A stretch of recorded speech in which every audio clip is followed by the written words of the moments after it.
গুরুদেব থাকলে জীবনে অসম্ভব পরিণত হয় সম্ভবে, অবাস্তব রূপায়িত হয় বাস্তবে। শুনতে হয়তো লাগতে পারে গল্পের মতন, কিন্তু এ হলো গুরুদেব শ্রী শ্রী রবিশঙ্করজির মার্গদর্শন এক নিতান্ত সাধারণ ভক্তকে। আজকের গল্প রুদ্রাভিষেক পুজো। বেশ কয়েক বছর হবে শ্রাবণ মাসে রুদ্রাভিষেক পুজোর মন্ত্র উচ্চারণে মন্ত্র স্নান করি এবং সংকল্প নিয়ে পুজোতে বসি। তবে শেষের 4-5 বছর হবে আমার বাড়ির কাছে গরফা সেন্টারে অঞ্জনাদির পুজোতে অঞ্জনাদির ইচ্ছেতেই বসেছি যজমান হয়ে। যদিও সারা বছর বাড়িতে হাতে গোনা কয়েকটা পুজো করি, তাহলেও রুদ্রাভিষেক পুজোর কথা ভাবিনি কোনো দিনই। এবছর বিশেষ কারণে যজমান হওয়া সত্ত্বেও অঞ্জনাদির বাড়িতে বসতে পারিনি, যার জন্য মনটি দুর্বল হয়ে ওঠে।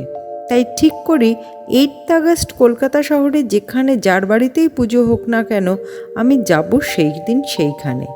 এইসব যখন ভাবছি তখন সাগরিকাদি 5 আগস্ট তার নিজের বাড়ির রুদ্রাভিষেক পুজোতে আমন্ত্রণ জানায়। সেদিন স্বামী শ্রদ্ধানন্দজি যখন পুজো করছিলেন তখন খুব সুন্দর একটা ভাবের উদয় হয়েছিল পরিবেশে। মাথায় ঘুরছিল এইরকম একটি পুজো আমিও তো আমার পরিচিতদের দেখাতে পারি, যারা এই পুজো দেখেনি তাদেরকে সেখানে ডাকতে পারি। রুদ্রাভিষেক পুজোয় যে হতে হবে এমনটি নয়, গণেশ পুজো বা লক্ষ্মী পুজোও হতে পারে।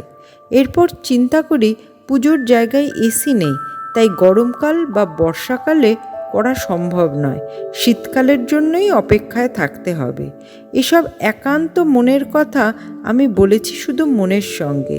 যা হোক, 5 আগস্ট সাগরিকাদির বাড়ির পুজোর পরদিনই 6 আগস্ট ছিল জ্যোতিদির বাড়ির পুজো।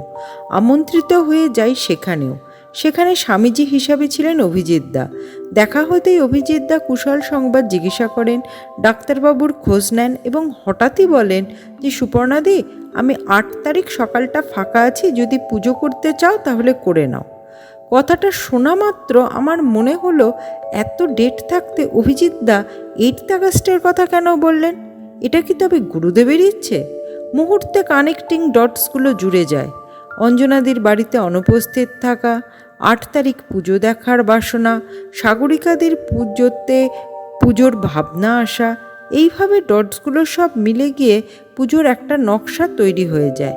সঙ্গে সঙ্গে ভাবি এখানে আর কোনো বুদ্ধি খাটানোই উচিত না। 8 আগস্ট অন্যের বাড়ির পুজো দেখব কি?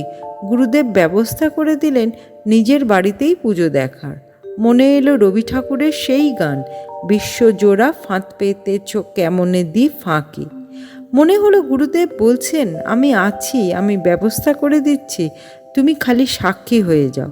শেষে বলি, এই যে এতবার 8 আগস্ট বা 8 তারিখের কথা বলছি, সেটি হলো আমার জন্মদিন। ভগবান চাইলে সব সম্ভব, ইচ্ছে গভীর হওয়ার আগেই সেটি পূর্ণ হয়ে যায়। জয় গুরুদেব।